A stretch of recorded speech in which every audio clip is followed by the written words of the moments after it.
Hello and नमस्कार। फिर से मैं आपका स्वागत करता हूं अपने YouTube चैनल में sure physics bye Suresh Kumar. और अब आपको मैं एक नेक्स्ट क्वेश्चन कराऊंगा इसी के ऊपर जो आपने जो मेरे को डाउट भेजे थे इलेक्ट्रिसिटी के, करंट इलेक्ट्रिसिटी के। देखिए एक और क्वेश्चन है। ये Q is equal to a t square plus b t plus c, ये क्या दे रखे हैं? The amount of charge passed in time t through a wire. This is the expression for charge flowing through a conductor and the charge is a function of time। यहाँ पे जो charge flow कर रहा है किसी भी conductor में, ये टाइम का फंक्शन है। तो QT मतलब charge flowing in time t is given by AT square plus BT plus C where A, B, C are some coefficients। और क्वेश्चन क्या है कि the amount of charge passed in time t through wire is this. तो हमें क्या क्या करना है? Dimension of A B C के डायमेंशन निकालने हैं। And if A is equal to 5, B is equal to 3, C is equal to 1, then what is the current flowing through the wire at time T is equal to 5। T is equal to 5 पे कितना current उसमें flow होगा? तो बहुत simple सा question है। देखिए 11th हमने ये पढ़ा था कि लाइक क्वांटिटीज ऐड होती है। Like quantities can be added और सब्सट्रैक्टेड।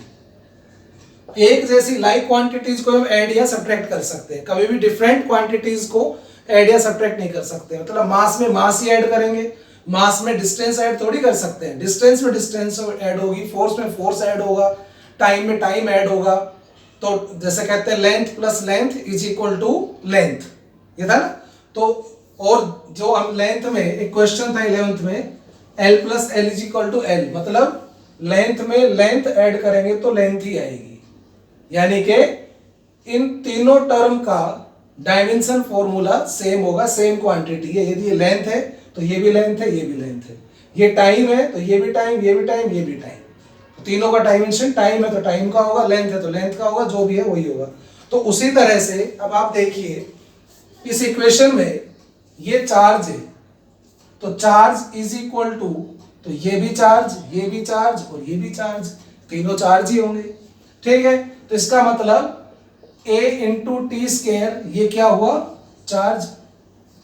और चार्ज का डायमेंशन फॉर्मूला क्या होता है? I T. चार्ज का डायमेंशन फॉर्मूला आई। आई किसका है? करंट का। वैसे तो हम चार्ज का क्या लेते हैं ज्यादातर? एटी, ए फॉर एम्पियर जैसे। बट यहाँ पे क्योंकि ए पहले से दे रखे वेरिएबल का, तो हम आई ले लेते हैं, क्योंकि आई क्या होता है? Q upon T. तो क्यू किसके इक्वल हो गया? आई इंटू टी। तो करंट का डायमेंशन फॉर्मूला आई और टाइम का टी, तो चार्ज का क्या हो गया? I T. तो ए और टी टाइम का टी स्केयर, तो ये है आई टी।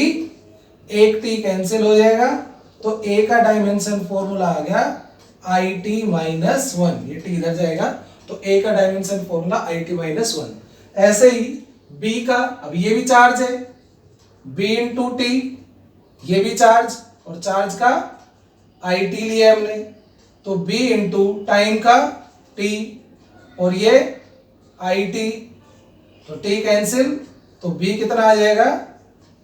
आई। बी का आई हो गया। और सी तो खुद ही चार्ज है, सी तो चार्ज ही है, और चार्ज का क्या होगा?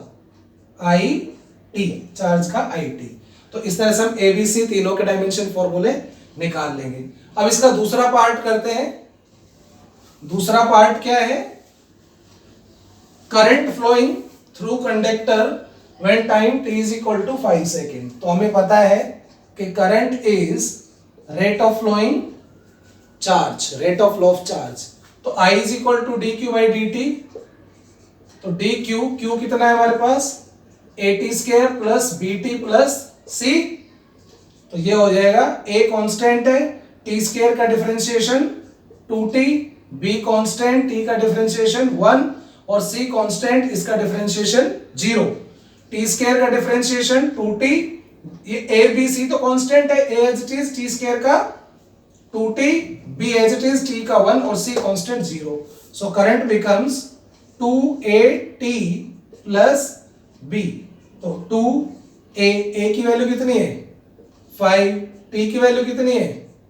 5 प्लस बी, बी की वैल्यू कितनी है 3, तो कितना हो गया ये 5 5 5 जा 25 2 जा 50 प्लस 3 यानी कि 53 एम्पियर। ओके, तो ये क्वेश्चन इस तरह से होगा।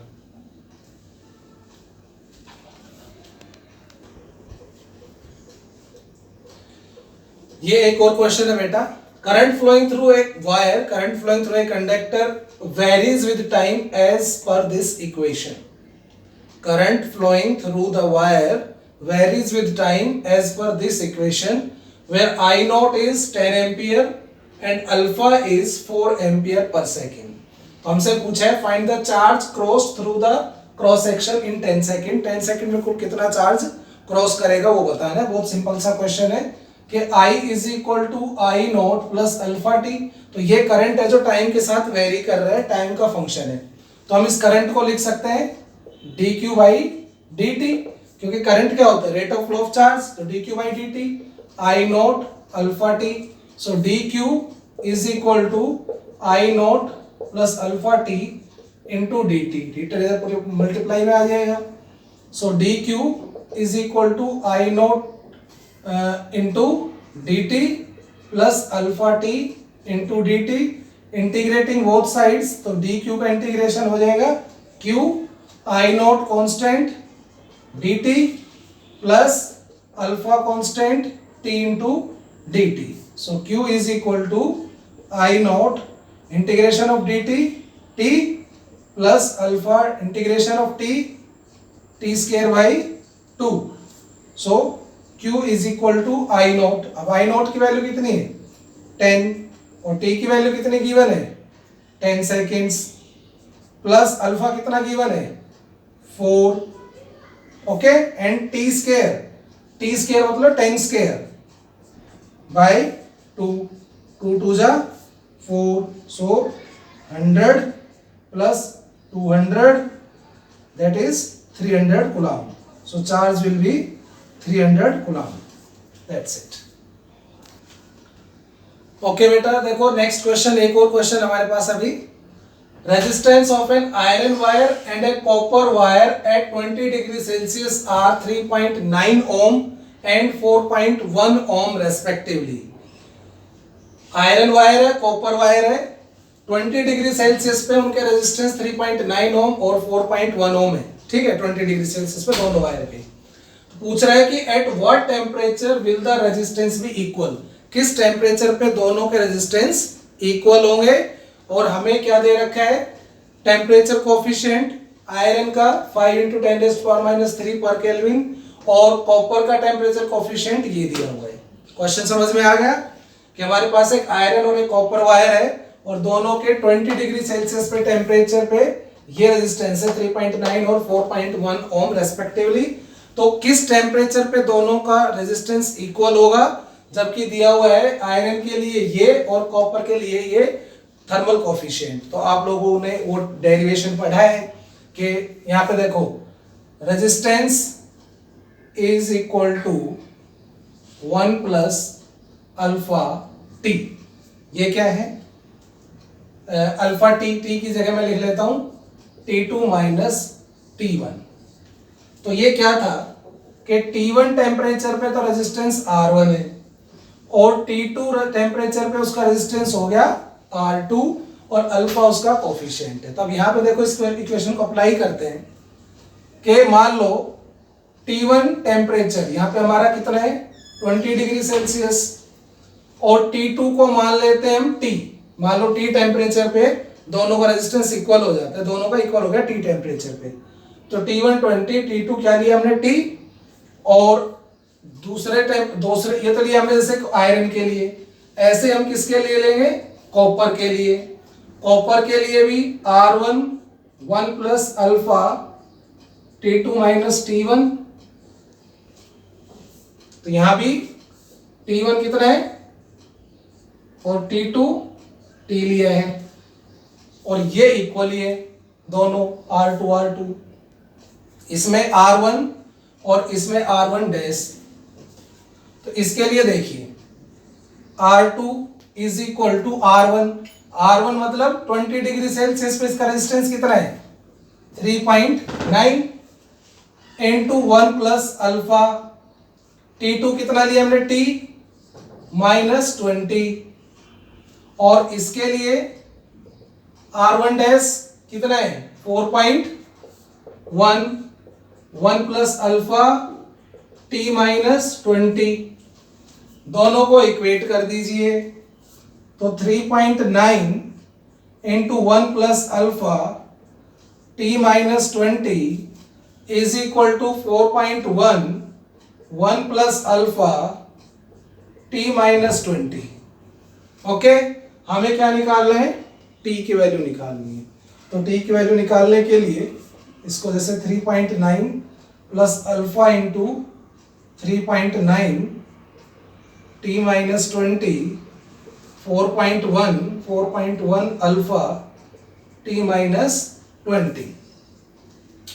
तो एक टर्म को उधर ले जाएंगे इसको, और इसको इधर ले आएंगे, तो अल्फा कॉमन आ जाएगा इन दोनों में से, अल्फा कॉमन ले लेंगे तो 4 अल्फा कॉमन और T minus 20 common, alpha T minus 20 common ले लेंगे तो 4.1 माइनस 3.9, और ये इसको इधर लेंगे, इसको इधर और इसको इधर ले आओ, तो ये हो जाएगा 3.9 माइनस 4.1। तो ये बेटा जैसे हमने उस वक्त एक मिस्टेक कर दी थी, अल्फा की वैल्यू सेम ले ली थी, जबकि अल्फा की वैल्यू सेम नहीं है, अल्फा तो अलग अलग है ना, अलग अलग मटेरियल था। तो इसमें अल्फा 2 ले लिया हमने इसको, और इसको अल्फा 1 ले लिया, अल्फा की वैल्यू सेम लेके गड़बड़ हो गई थी। तो अब ये जैसे अल्फा 2 लिया है, इसको तो इक्वेट कर देंगे दोनों को, दोनों को इक्वेट करेंगे क्योंकि रेजिस्टेंस तो इक्वल है, दोनों को इक्वेट कर दिया। 3.9 1 plus alpha 2 this is equal to this, तो यहाँ से 3.9 प्लस 3.9 इंटू दिस, ब्रैकेट खोल के ये multiply.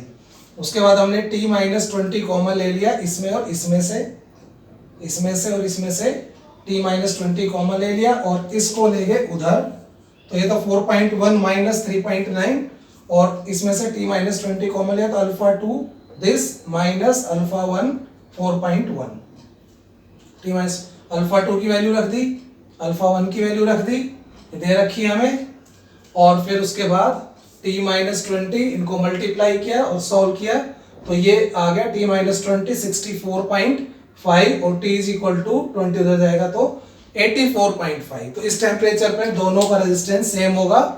And sorry for inconvenience. Thank you, subscribe करें, शेयर करें, लाइक करें, थैंक यू।